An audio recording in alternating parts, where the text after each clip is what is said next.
You. Andhra Pradesh ఆత్మస్థైర్యం అభివృద్ధికి శాశ్వత సంతకమైనటువంటి మాన్యశ్రీ ముఖ్యమంత్రి శ్రీ నారా చంద్రబాబు నాయుడు గారికి నిజాయితీ నిండిన స్వరం, అలసటి తెలియని అంకిత భావం, దేశ ఆర్థిక వ్యవస్థకు నిలువెత్తు కవచమైనటువంటి కేంద్ర ఆర్థిక శాఖ మొట్టమొదటి మహిళా మంత్రి అయినటువంటి శ్రీమతి నిర్మలా సీతారామన్ గారికి, నటనతో మొదలై నాయకుడిగా జనం మెచ్చిన సైనికుడిగా ఎదిగినటువంటి డిప్యూటీ సీఎం పవన్ కళ్యాణ్ గారికి, కష్టకాలాన్ని తనకు శిక్షణా సమయంగా మార్చుకొని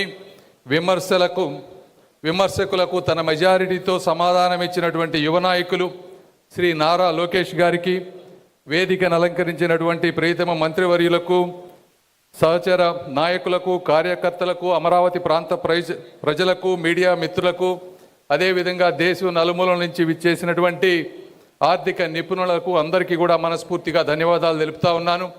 ఈరోజు ఒక అద్భుతమైన రోజు.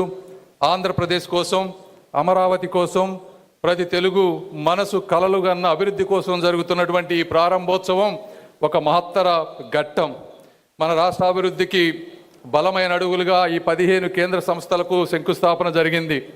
అయితే ఇవి మన ఆంధ్రప్రదేశ్ ఆర్థిక భవిష్యత్తుకు వేస్తున్నటువంటి ఒక బలమైన పునాదులు.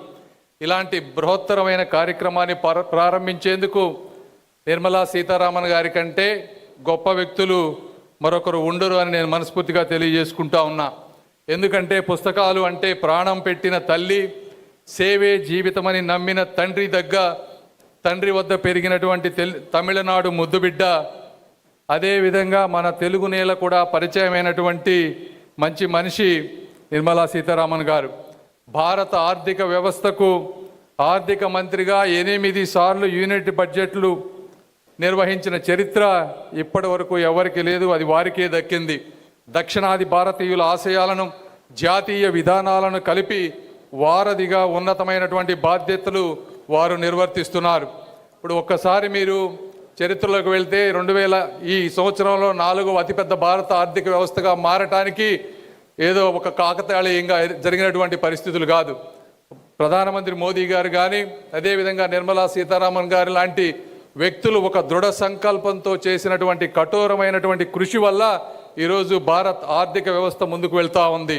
2014 సమయంలో యూపీఏ నుంచి వచ్చినప్పుడు పబ్లిక్ సెక్టర్ బ్యాంకుల్లో దాదాపుగా ఎన్పిఏలు వచ్చి 8% ఎన్పిఏలు 4 లక్షల కోట్ల అప్పుల్లో ఉంటే 4R రూపంలో, అంటే రికగ్నిషన్, రిజల్యూషన్, రిఫార్మ్స్, రీక్యాపిటలైజేషన్తో అన్ని పబ్లిక్ సెక్టార్ బ్యాంక్స్ని 10 బ్యాంకుల్ని 4 బ్యాంకులుగా విలీనం చేసి ఈరోజు ఎన్పిఏలను 8% నుంచి 0.7%కు తగ్గించి 1,40,000 కోట్ల రూపాయల ఆదాయాన్ని పబ్లిక్ సెక్టార్ బ్యాంక్స్లో తీసుకొచ్చిన ఘనత శ్రీ నిర్మలా సీతారామన్ గారిదని మీ అందరికీ నేను తెలియజేసుకుంటా ఉన్నా.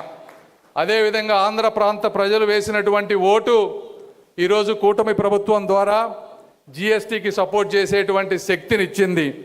జిఎస్టీ ద్వారా ప్రతి వ్యక్తికి ఈ రోజున ప్రతి పేద కుటుంబానికి దాదాపుగా 1,200 నుంచి 1,500 నెలకి, అంటే సంవత్సరానికి 20,000 రూపాయలు, 2 వీలర్ కొనుక్కునే వాళ్ళకి 10,000 రూపాయలు, కారు కొనుక్కునే వాళ్ళకి 80,000 రూపాయలు, ఇళ్ళు కట్టుకునే వాళ్ళకి 2 నుంచి 5 లక్షల రూపాయలు, అదేవిధంగా హెల్త్ ఇన్సూరెన్స్కి 0% జిఎస్టీ ట్యాక్స్ చేసి దేశం అంతా కూడా పేదవాడి మనసు గోచుకున్నటువంటి వ్యక్తి శ్రీ నిర్మలా సీతారామన్ గారని నేను మరొకసారి తెలియజేసుకుంటా ఉన్నాను.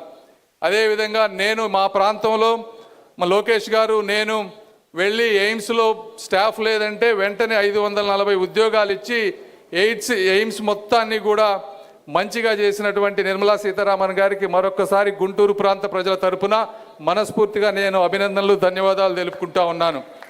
అదేవిధంగా ఇప్పుడు ఒక్కసారి అంటే నిర్మలా సీతారామన్ గారు నాకు కూడా వ్యక్తిగతంగా ఒక స్ఫూర్తి. అంటే ఒక బడ్జెట్ పెట్టాలంటే నేను 1 సంవత్సరం అయింది రాజకీయాల్లోకి వచ్చి, కేవలం మినిస్టర్ ఆఫ్ స్టేట్గానే జీవితం ఎంత కష్టం ఉంటుందో అనుభవిస్తూ ఉన్నా.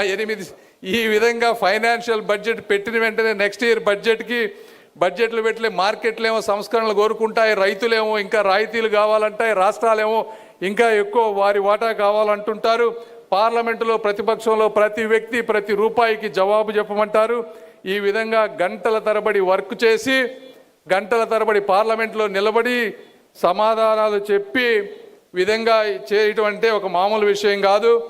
ఈ విధంగా వారు మహిళా స్ఫూర్తికే కాదు, మాలాంటి వారికి కూడా, కొత్తగా వచ్చిన వారికి కూడా నిజమైన స్ఫూర్తి అని నేను మనస్ఫూర్తిగా తెలియజేసుకుంటా ఉన్నాను. అదేవిధంగా ఈరోజు అమరావతి గురించి మాట్లాడాల్సి వస్తే, ఈ ల్యాండ్ పూలింగ్ కాన్సెప్ట్ అనేది ప్రపంచంలో 4 దేశాలు చేసినాయి. 1 జర్మనీ, 2 జపాన్, 3 సౌత్ కొరియా. ఇవి కూడా మ్యాక్సిమం చేసిన ల్యాండ్ పూలింగ్ 2000 ఎకరాల లోపు. రెండోది ల్యాండ్ పూలింగ్ చేసినప్పుడు ఆ ప్రాంతంలో ఉన్న వ్యక్తులందరినీ కూడా డిస్ప్లేస్ చేసి వేరే ప్రాంతానికి తీసుకువెళ్ళి ల్యాండ్ పూలింగ్ చేశారు. ప్రపంచ చరిత్రలో 34,000 ఎకరాలు ఉన్న గ్రామాల్లో ఒక్క వ్యక్తిని కూడా డిస్ప్లే చేయకుండా ఫాస్టెస్ట్గా 60 రోజుల లోపు ల్యాండ్ పూలింగ్ చేసి దేశానికే కాదు ప్రపంచానికి ఆదర్శంగా నిలిచారు. అంటే దానికి కారణం మా గౌరవ ముఖ్యమంత్రి నారా చంద్రబాబు నాయుడు గారికి ఉండే బ్రాండ్, నమ్మకం, అదేవిధంగా మా అమరావతి ప్రాంత ప్రజల మంచితనం, త్యాగం అని మీ అందరికీ నేను తెలియజేసుకుంటా ఉన్నా. ఇచ్చిన ప్రతి ఎకరాలో 98% ఈ రోజున ప్లాట్లన్నీ చేసి వాళ్ళందరికీ ఇచ్చారు. కేవలం 2% అంటే 700 ఎకరాలు మాత్రమే ఈరోజు ఇంకా మిగిలి ఉన్నాయి. ఇవి కూడా వచ్చే 3-4 నెలల్లో ఇచ్చి ఈ ప్రాంతంలో ఉన్నటువంటి అన్ని సమస్యలు, అసైన్ ల్యాండ్స్, లంక భూములు, జరీబ్ భూములు, గ్రామ కంటాలు, టీడీఆర్ బాండ్లు, ఏ అయితే సమస్యలు ఉన్నాయో ప్రతి సమస్యని ఒక్కొక్క ఐటెంగా తీసుకొని వచ్చే 2-3 నెలల్లో పూర్తి చేసి ఈ ప్రాంతాన్ని, అమరావతి అంటే కృష్ణానది ఒడ్డున 3000 సంవత్సరాల నాగరికతకు నిలయంగా నిలిచినటువంటి స్థలం ఈ అమరావతి. శాతవాహనుల సామ్రాజ్యం సాక్షి అమరావతి. బౌద్ధ స్తూపాలతో బాసిల్లినటువంటి భూమి అమరావతి. ఇక్కడి శిల్పాలు, శాసనాలు, స్తూపాలు శాంతి, జ్ఞానం, ఆనందం అనే భారతీయ సందేశాన్ని యుగాల పాటు మోసుకొచ్చినటువంటి భూమి ఈ అమరావతి. ఇలాంటి అమరావతిని భారతదేశంలోని అత్యంత ఆధునిక ప్రణాళికబద్ధమైన రాజధానిగా అవతరించే విధంగా ఒక మహాసంకల్పానికి ఇది చిహ్నంగా ఉండబోతా ఉంది.